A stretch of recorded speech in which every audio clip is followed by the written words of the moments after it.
Assalamualaikum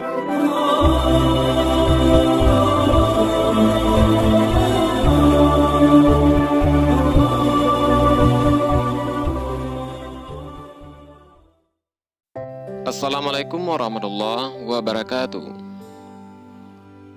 Andaikan mereka tahu bahwa ada wali tanpa nama dan tanpa gelar yang memiliki kemampuan seperti wali kutub, niscaya mereka akan datang berbondong-bondong mencium tangan wali tanpa nama tanpa gelar tersebut, meminta didoakan hajatnya.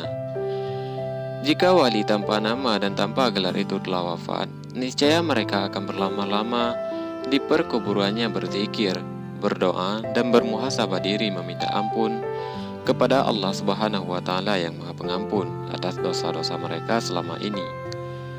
Andaikan mereka tahu jika mereka sami'na wa ata'na kepada wali tanpa nama tanpa gelar, niscaya Allah Subhanahu wa Ta'ala akan angkat derajatnya.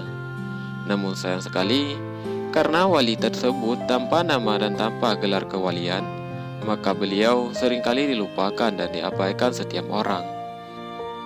Namun siapakah wali tanpa nama dan tanpa gelar itu? Mereka adalah orang tua kita sendiri.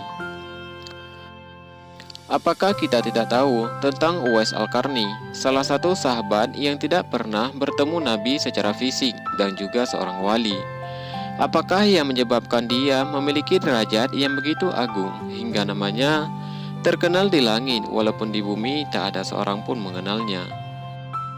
Kau tahu, sahabat Uwais Al-Qarni berkata bahwa ibunya pernah berkata dan mendoakannya, "Anakku Uwais, aku tahu hatimu begitu sangat mencintai dan menginginkan dapat bertemu Nabi Muhammad SAW.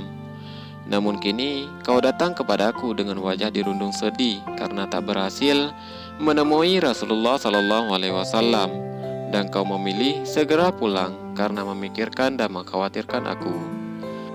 Nak, dan aku ridha kepadamu. Ya Allah, kau maha tahu.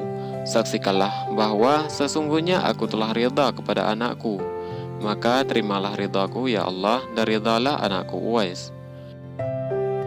Dan apa kita tidak tahu bahwa Sultanul Aulia Syekh Abdul Qadir Al-Jailani di masa kecilnya ketika dirampok, malah berkata jujur tentang kantong emas yang ia bawa. Perampok itu heran mengapa ia malah jujur mengatakan kantong emas yang dibawanya. Padahal setiap orang yang mereka rampok selalu berbohong tentang bawaannya dan berusaha menyembunyikannya dari mereka. Lalu kau tahu apa kata Syekh Abdul Qadir Al-Jailani? Beliau berkata, "Ketika aku hendak berpergian menuntut ilmu, ibuku berpesan, 'Anakku, bila engkau bertemu dengan siapapun, maka jujurlah, jangan berbohong. Sungguh ibu lebih rida bila engkau jujur, sekalipun engkau harus kehilangan harta dan perbekalanmu, daripada kau harus kehilangan kejujuranmu.' Lihatlah ibumu, berapa lama dia menanggung dirimu dalam perutnya. Apakah kau sanggup menahan perih dan pedih seperti dirinya hanya untuk menginginkan kau lahir di dunia ini hingga bertaruh nyawa agar kau terlahir sehat dan selamat? Bahkan ketika dalam kondisi darurat, beliau lebih rela menerima kematian agar kau tetap hidup. Apakah kau pernah memikirkan hal ini? Kekuatan apa yang membuat ibumu sekuat dan setabah itu, sebagaimana kekuatan aulia yang sanggup menerima dan menanggung beban yang berat?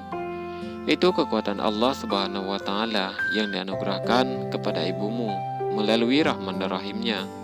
Ini adalah sumber kekuatan para aulia Allah. Lihatlah dirimu, kelak kau akan jadi seorang bapak. Apakah kau tahu karomah bapakmu selama ini? Lihatlah tangannya, lihat punggungnya, lihat kulitnya. Setiap hari ia membanting tulang agar kau tetap bisa makan, tetap bisa tertawa, tetap bisa tersenyum, bekerja siang dan malam hanya untuk mengabulkan segala macam pinta dan rengekmu. Ketika kau kecil, dirimu melakukan kesalahan, dialah orang yang paling depan membelamu. Ketika kau dalam bahaya, dia rela menghadapi bahaya itu untuk menyelamatkanmu. Dia tanggung bebanmu dan ibumu di pundaknya. Walau kian rapuh, dia tetap berusaha menopang. Tidakkah kau sadari bahwa bapakmu itu seorang mujahid fisabilillah yang setiap hari berjuang menafkahi kehidupanmu bertahun-tahun bahkan berpuluhan tahun? Dia, bapakmu adalah mujahidin kebanggaanmu. Kau bangga dan takjub dengan karamah para wali, tapi pernahkah kau bangga dan takjub dengan karamah ibumu yang Allah Subhanahu wa Ta'ala anugerahkan kepadamu? Pernahkah kau bangga dan takjub dengan karamah ibumu yang mengajarkan berkata-kata ketika masih bayi? Tidurnya sedikit karena kau selalu nangis dan rewel, sebagaimana para aulia Allah yang tidurnya sedikit karena memikirkan umat Nabi Muhammad SAW yang banyak berkeluh kesah dan merengek. Air susunya seakan-akan tak pernah habis setiap kali kau merengek ingin netek. Apakah kau tahu kalau itu adalah bukti karamah ibumu?